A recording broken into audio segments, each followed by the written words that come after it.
네, 안녕하세요. 진리만 전달하는 디지털 목자 최정현입니다.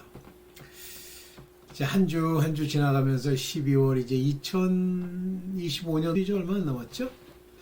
2026년이 되면 소위 말하는 우리가 말하는 이 쉐미타 2022년 9월 후반부터 시작됐던 이 쉐미타 7년에 2029년까지 가는데 2026년이면 3년 반이 되는 해예요.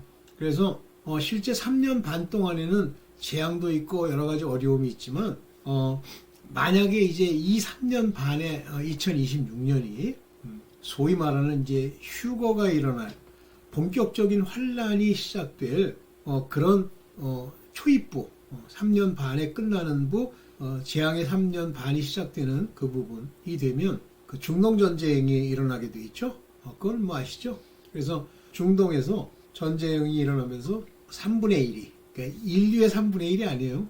중동 지역의 인구의 3분의 1이 다 이제 괴멸되게 되죠. 그래서 그쪽에서 핵전쟁 비슷한 게 일어나게 되는데 이스라엘도 핵을 가지고 있고 이란도 핵을 가지고 있죠. 뭐 여러분들 그건 뭐 전부 아시죠. 그래서 이제 본격적으로 이스라엘에 대한 공격으로서의 그 아랍 여러 나라들이 이제 모여서 공격을 하게 되면서 소위 말하는 이제 우리가 말하는 이제 아마겟돈 전쟁.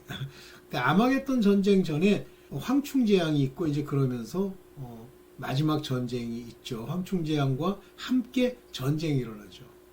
그러면 이제 마지막입니다, 여러분들. 그래서 지금 어떻게 보면 좀 장점인 게 뭐 제 생각에 이거는 장점인 게 한국이란 땅에는 뭐 중국, 북한 이런 전쟁의 위협이 있기는 하지만 그러나 중동만큼 저렇게 막 초토화되고 이제 전쟁이 막 일어나기 직전이진 않잖아요. 즉 그런 면에서 보면 그 동방의 저 끝에 있는 나라에서 맹금, 뭐 독수리라고 번역을 했는데 그 독수리를 불러 이런 말이 이제 이루어질 때가 오는 거죠. 그래서 복음이 땅 끝까지 갔다가 제가 지금까지 들은 걸로는 이 땅 끝, 즉 강국으로부터 거꾸로 그 복음이 이제 전파되는 거예요.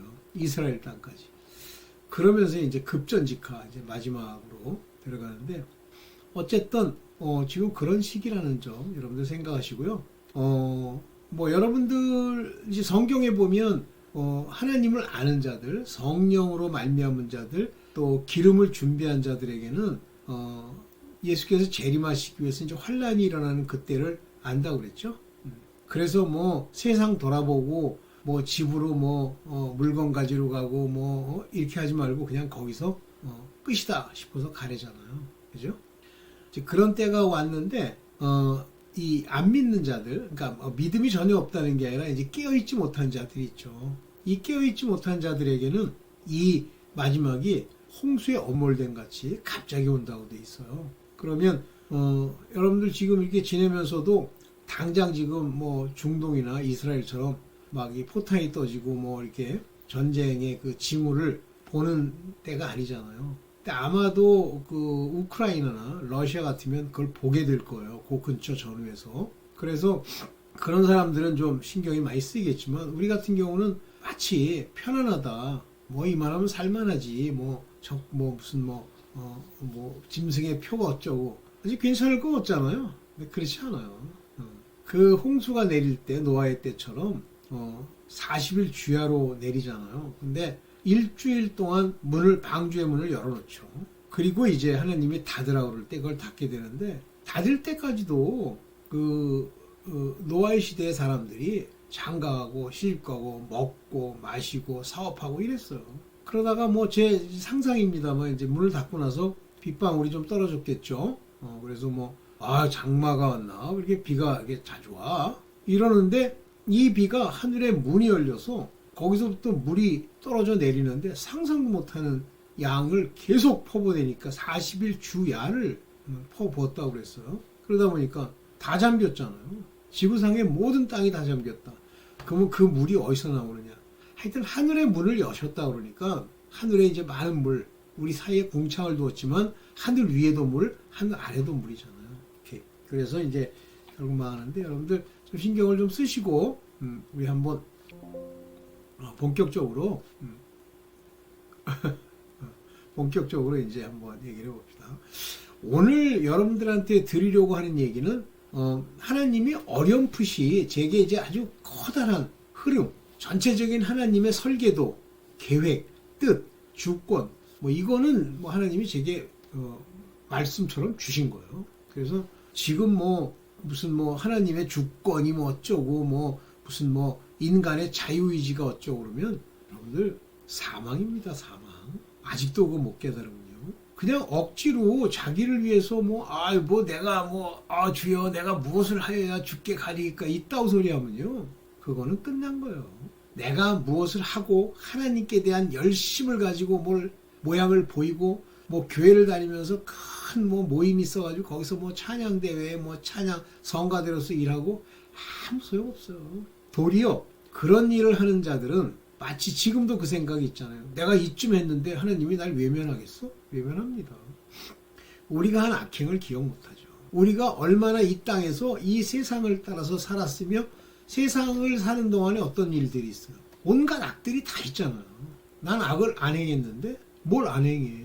시기하고 질투하고 자기 돈 번다고 딴 사람이 망해가는 거 망해도 좋고 얼마나 이렇게 살았어요. 지금 제가 아는 많은 분들이 여러분들은 뭐 좀 다르시겠지만 많은 분들이 진짜 뭐 어떻게 얘기를 할까요? 뭐 학벌이 좋다고 얘기해야 돼요. 학벌도 좋고 직장도 좋고 뭐 자식들도 뭐 저렇게 해서 뭐 제가 아는 분들은 뭐 자식들도 뭐 헌출하고 딸내미도 뭐 이쁘고 뭐 아들들은 키가 크고 뭐 학교도 좋은 데 나왔어. 근데 어느 시점이 딱 되니까 하나님이 없이 시점이 되니까 저도 그분들 잘 되길 바라요. 일단 그 가장부터가 한 50대 한 중반? 50대 중반 좀 넘어가요? 그때부터 50대 중반도 아니죠. 50대 초반부터 그 회사에서 이렇게 나가달라는 얘기를 하게 되더라고요. 아무리 공부를 많이 하고 똑똑하고 업적을 남겼어도요. 오늘날은 50대 중반쯤 되면요. 그렇게 회사에서 이제 권고사직을 하는 거예요. 이사예요. 근데 그건 권고사직이 아니죠. 이사들은 그냥 잘라낼 수가 있어서 이사 승진을 이렇게 해준답니다. 그러면 그 이사는 직원이 아니잖아요. 그러니까 노동법에 뭐 이런 게 해당이 없나 봐. 그러면서 그 집이 이제 막 급전직하 막 점점 나빠지는데요. 집도 좋은 데 사셨어요. 제가 알기로는. 뭐 큰 아주 평수도 넓은 아파트에 사셨는데 그거를 빚을 내서 사셨죠. 그래서 그 이자 내기도 급급하고 또 집이 그렇게 되니까 뭐 자식들 또 사업한다고 뭐 부모한테 늘 빌붙었다는 표현은 안 맞는데 그렇게 뭐 얘기하니까 그 부모가 또 자식들을 사랑해요. 그래서 그 집을 담보로 해서 뭐라 그럽니까? 그 사업할 수 있는 자금도 대주고 애들 뭐 일할 수 있는 것도 주고 막 이래요. 근데 그게 한꺼번에 다 몰려오더라고요. 그러더니 뭐 그 집 뭐 급한 대로 다 내놔야 되죠. 직장은 없어졌죠. 자기가 사업한다고 그러지만 제가 볼 때는 뭐 잘 됐으면 좋겠는데 모르겠어요. 이렇게 되는 거예요. 급전직하. 그게 왜 그러냐면요. 그들이 살아오면서 자기도 모르게 이 세상 예수 그리스도에 대한 믿음이 없으면 그게 다 죄가 돼요. 전부 율법에 저촉이 되죠. 율법대로 지키는 사람이 어떻습니까? 그러면 그것이 허물이 되고 그것이 죄악이 돼서 그들의 삶에 그 양이 쌓이면 사람들도 뭐 겉으로는 참 좋은 분들인데 그냥 무너져 내립니다. 무너져 내려. 그러면 그걸 유지하기 위해서 뭐 은행에서 빚을 내고 은행은요 한 사람이 이렇게 빚을 낸 거 그거 찾을 수 있으면 다 찾아버려요. 그때부터 막 악순환이 계속되는 거예요. 그럼 하나님을 그 사람들이 믿으면 그런 악순환에서 없어지느냐? 그들이 부르심을 받은 대로 아버지께 구하고 찾고 두드리면 아버지가 길을 내주시기는 하시죠. 그러나 아버지랑 관계없는 자들 같으면 그냥 그대로 악은 악대로 내버려둬요. 제가 뭐 그렇다고 해서 뭐 어려움이 있으니까 이제 하나님 믿으세요. 소용없죠. 어쨌든 이제 그러면서 제가 이제 신학교 다닐 때 이 다윗에 대한 설교를 준비해서 이제 2번인가를 해요. 근데 그 설교를 준비해서 2번을 설교를 하게 되는 게 뭐 훈련 중에 하나인가 봐. 근데 그것도 이제 뭐 그 사람들이 다 정해줘요. 근데 저는 참 정해진 부분이 뭐냐면 다윗에 관한 이야기였어요.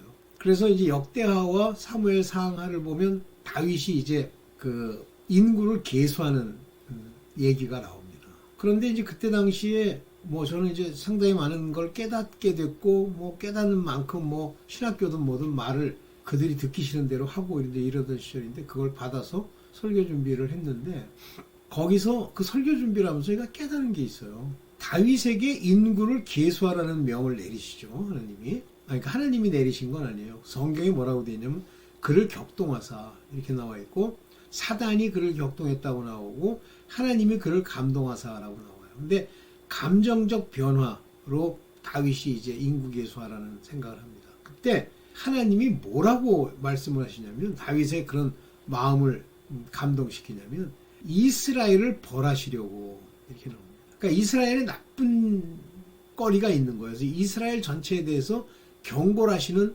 하나님의 그 고난과 징계를 내리시기 위해서 그 전체 민족의 총대장되는 다윗이라는 왕에게 그런 일을 시켜요. 그런데 하나님이 그렇게 계획하신 거는 그때 당시에 요압이라는 사람한테 시킵니다. 이 유다와 뭐 이스라엘은 아니었죠. 그때는 유다 이스라엘 다 있었죠. 그 땅에 각 지파별로 인구를 계수하여 자기에게 보고토록 하라. 이렇게 얘기를 합니다. 그랬더니 요압이 뭐라 그러냐면 요압은 다윗의 사촌이에요. 그리고 칼도 잘 쓰고 그 요압 밑에는 37인의 소위 그 우리로 말하면 이제 사병 비슷하게 뭐 칼 잘 쓰고 막 싸움 잘하는 병사들이 있어요. 병사는 아니지. 장군들이 있어. 그런데 그러면서 이제 다윗에게 참 많은 일을 자기 나름대로 이제 하면서 다윗을 굉장히 괴롭히는데 다윗에게도 한마디 합니다. 왕이요. 여호와께서 바른 소리 딱 해요. 여호와께서 인구의 많고 적음을 따라 왕에게 힘을 주고 전쟁에 이기는 것이 아닌데 계수해서 뭐 하실래요? 한마디 합니다. 근데 다윗이 그걸 알아듣느냐? 못 알아듣습니다. 하나님의 뜻, 주권적 지시는 그 순간에 사단이 격동했다고 돼 있어요. 마음을 막 부글부글하게 만드는 거예요. 그렇기 때문에 사단이 그때 필요한 거죠. 하나님의 감동이지만 그럼 감동 따로 격동 따로냐? 아니에요. 사단이 격동하는 거예요. 그러니까 거기에 꽉 잡히는 겁니다. 그래서 인구 계수를 해요. 한 6개월 정도 걸렸어요. 근데 신기한 게 뭐냐면 그 6개월 후에 요압이 이제 각 사람들을 보내가지고 인구를 다 계수한 후에 그걸 가지고 왔어. 다윗에게 딱 주었더니 다윗이 그때 깨달아요. 아이코 내가 여호와께 범죄하였도다. 이 재밌지 않습니까? 여호와 하나님이 그를 감동하고 사단을 통해 격동케 해서 인구 계수를 하게 하고 그것의 잘못된 점을 요압을 통해서 경고하였음에도 불구하고 그가 계속 지시했고 결과를 가져올 때 깨달았다? 이게 전부 하나님의 일이에요. 그러니까 다윗이라는 인물이 내가 가서 생각해보자. 이게 하나님 뜻인가 아닌가. 이게 안 돼요. 오늘날 성령을 받은 그런 사람은 되죠. 그러나 다윗 때는 약속만 있을 뿐이지 약속의 성령이 그들에게 임할 때가 아니에요. 기름 부음은 임합니다. 제가 이제 그걸 설교하게 되면서 제가 참 많이 이렇게 하나님의 주권 부분에 대해서 그때는 아주 그냥 철저하게 하나님의 주권뿐이야 이렇게까지 제가 막 주장하던 시절은 아닌데 하나님의 주권적 관점에서 그거를 설교를 한 적이 있어요. 그랬더니 그 대학교에서 새벽 기도에 나왔던 사람들이 뭐 그걸 듣고선 막 아멘 이것도 하더라고. 근데 뭐 저는 이제 설교 연습상 이제 했던 건데 저도 많이 깨달았죠. 근데 다 마무리를 못 줬어요. 제가 경험이 처음이라. 자, 이제 이런 깨달음을 하나님이 주셨는데 하나님의 주권적 역사가 이제 일어나게 하셨는데 먼저 다윗이 어떤 사람인지를 먼저 제가 만든 자료를 통해서 한번 보고 시작합시다. 하나님의 주권적 역사예요. 요거는 무슨 일을 하셨다 그런 뜻으로도 되는데 인간의 히스토리를 어떻게 인도하는지 이제 보는 겁니다. 사도행전 13장 22절에 패하시고 이제 요 패하는 건 누굴 패하는 거냐면 사울 왕 그리고 다윗을 왕으로 세우시고 누가 하셨다는 게 하나님이 하셨죠. 이런 건 또 여러분들도 받아들이시죠. 그리고 증거하여 가라사대 내가 이새의 아들 다윗을 만나니 내 마음에 합한 사람이라. 이미 이 다윗은 택해진 거예요. 단지 다윗이 내 마음에 합한지라. 왜냐하면 본인이 하나님이 택한 사람이기 때문에 그 마음에 다윗의 마음에 하나님의 마음에 합한 그 뜻을 이룰 수 있는 그런 신실함이 있죠. 내 뜻을 다 이루게 하리라 그랬어요. 그러니까 여기 보면 my will이라고 그랬는데요. 제가 헬라어를 하나 찾아놨습니다. 이게 세레마타, 나의 뜻이죠. 하나님이 계획한 purpose. 자기의 작정하신 계획이에요. 그 뜻을 다윗을 통해 다 이루리라 하셨다 하시더라. 그러면 다윗은 하나님의 이 주권적인 역사의 하나의 도구로서, 마음에 합한 도구로서, 하나님의 택한 그릇으로서 그 일을 수행하는 거죠. 여기네. 그렇습니다. 하나님의 그 주권적 역사를 통해서 하는 거예요. 근데 제가 이제 오늘 드리려고 하는 말씀은 한번 생각을 해보세요. 하나님이 이방 여자들을 통해서, 그리고 이방인들은 뭐 선한 사람도 있지만 아닌 사람도 있잖아요. 라합이란 여자는 뭐예요? 종교적 창녀다 이렇게 얘기를 하잖아요. 당시에 여리고성에서 있던 여자예요. 근데 그의 마음을 주장하니까 하나님이 상처나지 한 분이신 것을 그 여자가 받아들여요. 라합이. 그래서 이스라엘의 정탐권을 숨겨주죠. 그래서 그 여리고성이 멸망할 때 그 여자만 살아남죠. 그 가족이랑. 그러면 그 라합이 나중에 이제 예수님 가게에 들어가는 여자가 되죠. 또 룻은 모압 여인이에요. 그렇지만 하나님이 그 모압 여인을 데려다가 이 보아스와 이제 결혼했다고 그러네요. 그래가지고 그 다윗의 아버지입니까? 이새를 낳고 이렇게 되죠. 그리고 다윗이 낳고. 그 다음에 유다의 며느리 다말이 있잖아요. 다말은 이방인인지 아닌지 모르겠습니다. 그래도 어쨌든 악을 행했죠. 그 다음 밑으로 쭉 내려가서 보면 밧세바가 나와요. 다른 건 놔두고. 근데 밧세바는 해쪽 속의 우리야와 결혼한 이방 여인이에요.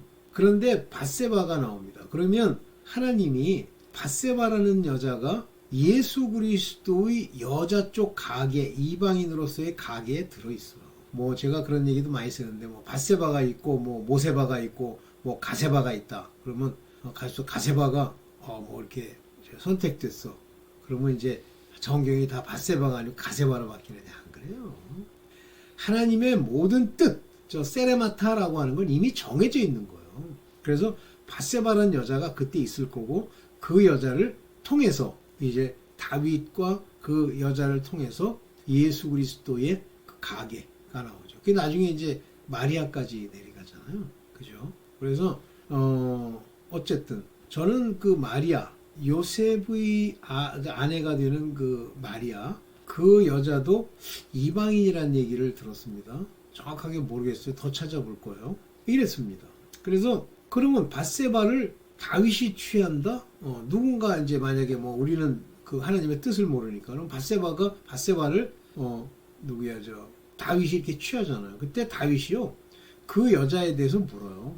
저 여인은 누구냐고 묻습니다. 그리고 거기서 햇사람 우리아의 아내라고 하는 것도 다 알아요. 그럼에도 불구하고 막 음욕이 충천해서 뭐 그 여자를 범했다? 이렇게 얘기하는 사람도 있는데 어쨌든 하나님의 뜻 가운데 들어있는 거죠. 자, 그렇다면 이제 여기서 이제 제가 정확하게 받은 건 아니지만 이제 어떤 분의 그 유튜브를 들으면서 야, 저 말이 맞을 수도 있어 라고 하는 생각을 가지면서 이제 여러분들한테 말씀을 드리는 거예요. 먼저 햇사람 우리아에 이제 가게에 있다 이런 말이 나오니까 이 해족속이 어떤 사람인지를 먼저 한번 보려고 그래요. 한번 보겠습니다. 이 해족속이라고 하는 것은 가나안 민족이에요. 그래서 장자 시돈과 헷을 낳고 가나안이. 그러니까 가나안의 후손이라고 하는 건 여러분 아시잖아요. 가나안 땅은 뭐예요? 거의 7족속이 사는 이방의 땅, 죄악이 관영한 땅이잖아요. 그래서 이 가나안이 모세 때 이제 거기 들어가가지고 다 없앴어야 되는데 못 없앴잖아요. 시돈과 헷. 그래서 이게 다 악한 족속들이에요. 그런데 여기 이제 한번 더 보면 이들은 함의 자손이라 그랬어요. 이 함의 자손 중에 문제가 많이 발생하죠. 이 함의 자손이 바로 우리가 말하는 뭐 네피림이니 뭐 바벨탑이니 뭐 이런 것들과 관련되는 게 이 함의 자손이에요. 그 다음에 뭐 그들은 용사라 그러고 나오는 게. 그래서 이들이 함의 자손이기 때문에 각기 족속과 방언과 지방과 나라대로 이렇게 퍼져나가죠. 그래서 함의 자손들이 이제 문제가 많이 생기죠. 이 함의 자손은 뭐 여러분들 아시다시피 노아 시대에 그 아버지가 이제 포도주를 먹고 취해 있을 때 이 하체를 보고 나와서 막 얘기하던 때예요. 율법에 보면 하체를 보인다고 하는 것 자체가 허물이에요. 이해되시죠?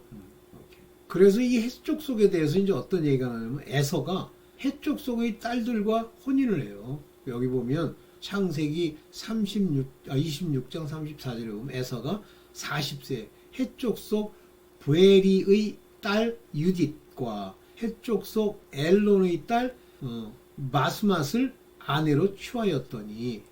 그러면 만약에 이 헷족 속의 이 여자들이 좋으면 모르겠는데 여기 딱 한마디 씁니다. 35절에 그들이 이삭과 리브가의 마음에 근심이 되었더라. 그들이 누구냐면 이 유딧과 마스맛이에요.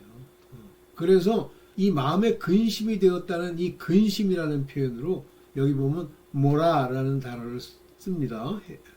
히브리 말로 모라. 그런데 여기 보면 이것 자체가 뭐냐면 쓴 뿌리에 쓰다는 말이에요. 이게 마음이 쓰게 되었더라. 근심과 쓰다는 말은 같은 얘기죠. trouble, grief가 되었더라. 이렇게 나오죠. 이해가 되세요? 그러니까 이 헷족 속은 하나님 입장에서 보면 그렇게 결혼할 상대가 아니에요. 그래서 그들은 아주 오래전에 이미 없어졌어야 될 그런 족속이 헷족 속이에요. 자, 그 헷족 속에 대해서 이제 어떻게 이제 받아들이고 있는지 한번 더 볼게요. 리브가는 헷족 속의 딸들을 싫어했어. 좋아하지 않았단 말이에요. 창세기 27장 46절에 리브가가 이삭에게 이르되 내가 헷사람의 딸들을 인하여 나의 생명을 싫어하거늘 죽고 싶다 이런 얘기예요. 야곱이 만일 이 땅의 딸들 곧 그들과 같은 헷사람의 딸들 중에 아내를 취하면 나의 생명에 내게 무슨 재미가 있으리요. 한마디로 죽어버리고 싶어요. 그 얘기예요. 이 정도로 헷사람에 대해서 구체적으로 설명하지 않더라도 이 헷족 속의 딸, 헷사람들의 딸 이것이 리브가 입장에서는 안 좋은 거예요. 그래서 나중에 이제 그 야곱을 어디로 보내냐면 자기 아버지 그 라반이죠. 그러니까 자기 오빠 거기로 보내서 그의 딸들과 결혼해라 해서 야곱이 이제 라헬과 레아를 얻게 되는 그런 일들이 있죠. 그게 다 하나님의 뜻인 거예요. 이렇게 햇사람이라는 게 문제가 있는 거예요. 그러면 더 구체적으로 들어가면 햇사람의 어떤 문제들이 더 얘기될 수 있겠지만 그러나 어쨌든 우리는 성경은 그걸 더 구체적으로 쓰질 않아요. 그래서 이 다윗이 범한 그 누구죠? 밧세바의 남편이 햇사람이라는 점에 주목할 필요가 있는데요. 여기 이제 좀 더 볼게요. 요거 하나만 더 볼게요. 이때 헷족 속은 이스라엘이 멸하지 않은 실제는 다 멸해버렸어야 되는 사람들이에요. 이게 이스라엘 사람들이 이제 그 가나안 땅에 갔을 때 이 가나안의 두 족속 그 중에 하나가 헷족 속이잖아요. 둘째 아들이. 그래서 무릇 이스라엘 자손이 아닌 아모리 사람과 헷 사람과 브릿 사람과 이 일곱 족속 여부 사람들이 의 남아 있는 자 곧 이스라엘 자손이 다 멸하지 못함으로. 왜 멸하지 못합니까? 죄로 또 하나님의 명을 온전히 지키지 못한 거예요. 그러니까 일곱 귀신 얘기를 했죠. 그 땅에 남아 있는 그 자손들을 솔로몬이 노예로 역군을 삼아 오늘까지 이르렀더라. 그러니까 이 헷사람들이 솔로몬 때부터 역군이 돼서 살아있던 거예요. 그러니까 헷족 속은 사실은 이스라엘이 벌써 멸했어야 되는 대상이 됩니다. 그러니까 헷족 속 이런 헷족 속이에요. 이 헷족 속이. 그런데 우리아라는 사람이 헷족 속이에요. 없애버렸어야 되지. 그런데 그가 용사로 있었던 이유는 요압, 나중에 이제 요압도 결국 죽습니다만은 요압의 37인 중에 한 사람이었어요. 마지막에 헷족 헷사람 우리아까지가 그 안에 들어 있습니다. 나중에 성경 여러분들이 찾아보세요. 그래서 이 우리아 사건이라고 하나님이 말씀하세요. 밧세바를 간음한 사건 자체가 하나님의 관심이 아니지만 이 우리아의 사건이라고 하는 것은 그것을 우리아까지 죽이는 어떤 괴계를 쓴 사건으로서 하나님이 이제 다윗 집, 그 왕의 집 이스라엘에 벌을 내리시죠. 그것이 이제 그 아들들을 통해서 온갖 백주에 뭐 이제 엉뚱한 짓 하고 이러면서 쫓겨가는 사건부터 시작해서 그 이스라엘 내에 있었던 잔당들, 무리들, 문제아들을 다 제거하시죠. 그리고 나중에 이제 그 바로 나단 선지자와 그다음에 밧세바가 와서 얘기해요. 왕이여, 솔로몬을 통해서 왕위를 잇게 한다고 말씀하지 아니하셨나이까. 근데 어찌하여 아도니아가 선포를 하는 거예요. 자기가 왕이라고. 그랬더니 다윗이 이제 그 솔로몬으로 왕을 삼는 기름을 붓고 나팔을 불죠. 이때 이 아도니아는 기름 부음을 못 받아요. 지 혼자 막 병기름 받아가지고 하는 거고. 솔로몬은 선지자 나단이 가서 뿔에다 기름을 담아 그 머리에 붓습니다. 이 솔로몬의 머리에 부은 이 뿔기름은 곧 성령을 예표하는 거예요. 그래서 그가 택함을 입게 되죠. 그러면 왜 다윗이 해쪽 속 우리아를 왜 죽였을까라고 하는 건데 그게 죄가 됐을까? 하나님이 정확하게 이스라엘의 문제들을 다 제거하고 그 다음에 다윗의 위를 공고하게 하면서 동시에 다윗은 철저하게 회개할 것을 아셨고 그걸 통해서 여러 가지들을 다 벌하는 그런 하나님의 주권적 뜻이 그 안에 들어있다는 걸로 저는 보입니다. 제가 받은 건 아니에요. 자, 또 하나 더 보면서 이제 넘어보시죠. 해족속 우리아의 진술이 있어요. 여기 보면 사무엘하 11장 11절에 우리아가 다윗에게 고하되, 왜냐하면 이제 자기가 범한 거를 숨기려고 우리아한테 가서 너 집에 가서 네 아내와 동침해 이렇게 기회를 줬는데 우리아가 뭐라고 그러냐면 언약궤와 우리아랑 언약궤가 무슨 상관이 있어요. 이런 이방인들이 이 언약궤에 접근하는 것 자체가 이미 불경이고 그건 불가능한 얘기입니다. 이스라엘과 유다가 영체 가운데 유한다. 이거는 그 얘기고 주 요압 이 사람이 바로 이 우리아가 요압의 37인 이걸 대장으로 하는 37인의 한 명이었고 내 왕의 신복들이 바깥들에 유진하였거늘 이건 다 변명이에요. 저는 다윗이 이 언약궤를 언급한 우리아가 언약궤를 언급한 부분에 대해서 주목을 했다고 보여요. 그래서 자기가 이 언약궤 때문에 집에 가서 먹고 마시고 잘 수 없어요. 왕의 사심과 왕의 혼의 사심을 가리켜 맹세하나이다. 이렇게 아주 각오를 다지는 거예요.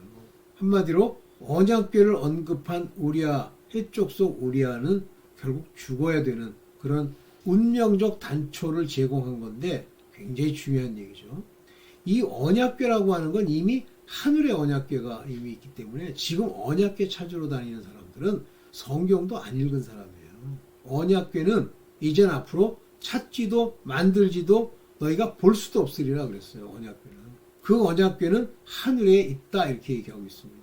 나중에 제가 이제 히브리서를 한번 같이 저한테 깨달음 주신 대로 이제 한번 할 건데 이렇습니다. 자, 이럼에도 불구하고 언약궤는 해쪽 속이 언급할 문제가 아니에요. 언급할 대상이 못 됩니다. 그러니까 이 언약궤라고 하는 건 성전 안에 모셔져 있는 것이 언약궤예요. 근데 이 언약궤를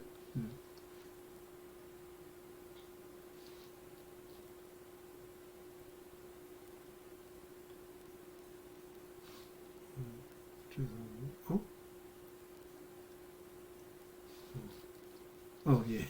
죄송합니다. 근데 이 해쪽 속 우리아가 언약궤를 언급하는 거예요.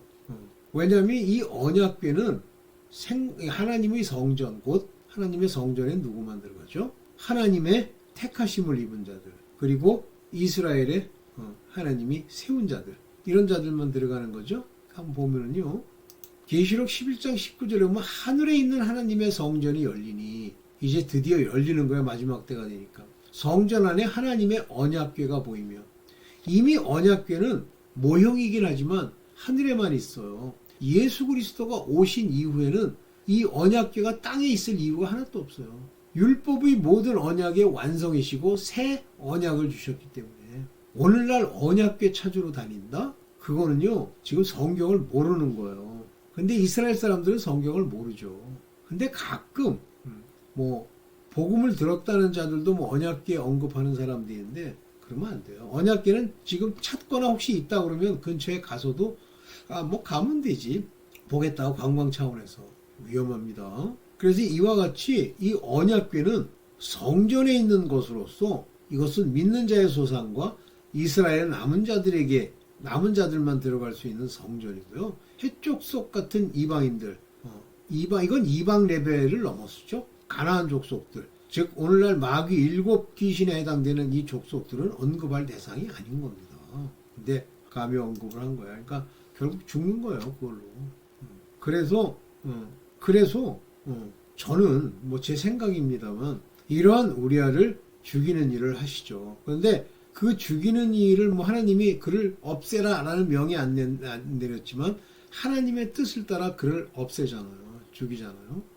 이때 이걸 죽일 때 이것은 하나님의 주권적 그 뜻이 역사가 다윗을 통해서 일어나는 한 단초면서 또한 다윗에게는 이것이 죄가 되면서 이 죄로 인해서 그 이후에 일어날 많은 사건들이 있죠. 압살롬 사건, 압살롬 이전에 이름도 잊어먹네. 그 아들들이 그 더러운 짓 하는 것. 근데 다윗은 그 아들들의 일에 대해서 시시비비를 안 가렸다. 그것도 나쁜 거예요. 그러면서 하나님이 그걸 다 쳐내죠. 하나하나씩. 그래서 이제 제 생각이 많이 들어간 것이긴 합니다만 이 다윗은 이런 사람이기 때문에 하나님이 저는 다윗이 뭐 죄를 막 져야지 이렇게 해서 죄를 짓고 그거에 대한 벌을 받은 게 아니라고 보는데 보겠습니다. 왕상 15장 5절에 보면 다윗이 햇사람 우리아의 일 외에는 평생에 여호와 보시기에 정직히 행하고 자기에게 명하신 모든 일을 어기지 아니하였음이라 그랬어요. 그래서 이 햇사람 이게 이제 히티라고 돼 있잖아요. 히티. 그런데 우리는 햇사람이라고 그러죠. 햇사람의 우리아의 문제. 다시 말하면 이 우리의 문제에 대해서 이렇게 얘기를 하지만 실제 다윗은 하나님의 어떤 계획 속에 하나에 들어서 일을 하고 회개하는 거예요. 자, 이제 바로 이와 같이 저는 뭐 제 생각입니다만 다윗이 햇사람 우리아를 죽이는 그 사건 속 안에 하나님의 뜻, 주권적 뜻이 들어있다. 그러니까 하나님이 택한 자는 그런 식으로 가면서 회개하고 이제 보여주시는 거예요. 그러면 하나님이 역사를 이제 이렇게 운영해 나가는 걸 보면 만약에 하나님의 주권을 내가 인정하고 받아들이면 아멘 하는 거죠. 아니면 왜 저렇게 하시지? 아이 다윗도 나쁜 놈이건 이제 이렇게 나오는 거죠. 근데 저는 하여튼 그렇게 받았습니다. 오늘은 요거는 뭐 제가 이 다윗이 우리아 사건을 범한 거에 대해서 받은 건 아니고요. 제가 그 전에 설교 자료를 만들면서 다윗을 통해서 인구 계수하는 문제에 대해 설교 자료를 준비하고 하면서 제가 느꼈던 거를 여기까지 확장시켜 보는 겁니다. 네, 여기까지만 하겠습니다. 감사합니다.